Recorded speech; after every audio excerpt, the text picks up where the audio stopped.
Happy holidays, everyone. Ellen Productions here today I'm going to be reviewing 3 action figures that I got for Christmas. I'm going to be splitting the video up into 3 parts. The 3 figures I got were the Friday 13th, 2009 Jason, the 1987 Hellraiser 1 Pinhead action figure, and the Halloween 2018 Michael Myers action figure. Now then, with all that being said, let's get on to the first review, starting with Jason.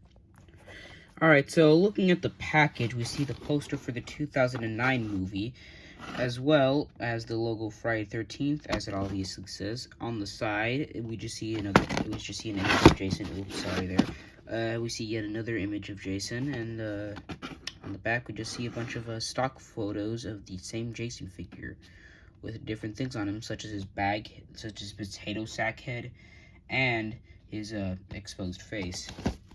Now, looking at the top, it just says Friday 13th. Yeah, it just says Friday 13th and another Jason picture. And then opening up the package, we see the Jason. We see the Jason with all of his accessories. Now then, let's get him out of the package.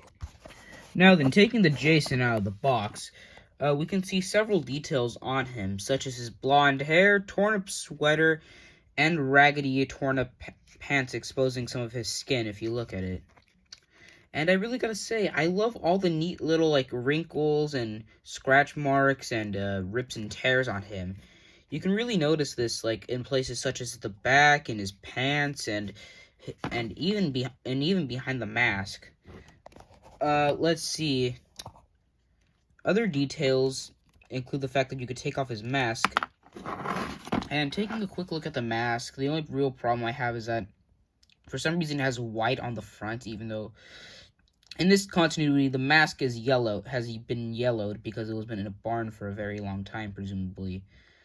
But I mean, it's barely noticeable on the figure. Heck, I'm pretty sure it's barely noticeable right now. As a matter of fact, only if I put it up close to the camera, if it just put it focus. Yeah, I think only if I just put it up to the camera, you can notice the white. But still, it's barely noticeable. So yeah, looking at the Jason now, I just gotta get my camera focus. There we go. Now then, looking at the Jason, you can see a bunch of little details, such as his large forehead, his lumped eye, which also has no pupil in it, his slightly exposed jaw, with cuts next to it, his normal eye, which there's nothing really going on there, and his nose. It's surprising how detailed Jason's face is, despite his face being barely shown in the movie, only in one scene, and that was just to take off, the potato sack head. Other than that, this is a really great figure. Now then, moving on to the accessories. Now, looking at his accessory, you can tell that the first accessory is a slightly open hand, as well as this even more closed hand, which came on the action figure out of the package. I decided to put the open hand on this one so we can put these weapons on his hand, such as this axe, which in the movie he used it to throw it at a guy, and that kind of killed him as he stabbed a guy through the back with this. Next up is the fire poker, which there's not much to say about the fire poker, seeing as how I think he used this to stab the cop through the door. I'm not sure. I'm pretty sure it was just his machete, but still, I remember all the way back in Friday 13th Part 3, he used this to stab a woman in the chest while it was hot. Then there was a screwdriver. He used the screwdriver in the movie while one of the guys was in a tool shed. He used it to stab the guy through the neck, and that death scene was pretty suspenseful. That was one of the few death scenes that actually kind of scared me a little, and I don't really get scared by slasher movies. And let's see. The third thing is this weird thing. I have no clue what the actual heck this thing is, or when he used it. And the final thing I have is the machete, which is the longest machete, seeing as how it is the length of his entire flippin' leg. Overall, these accessories are great. But wait, says the viewer, go back.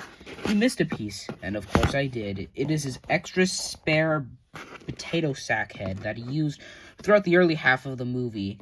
After killing a guy in the barn, he actually swapped it out with his mask. So yeah, those were the accessories, and now on to the final verdict.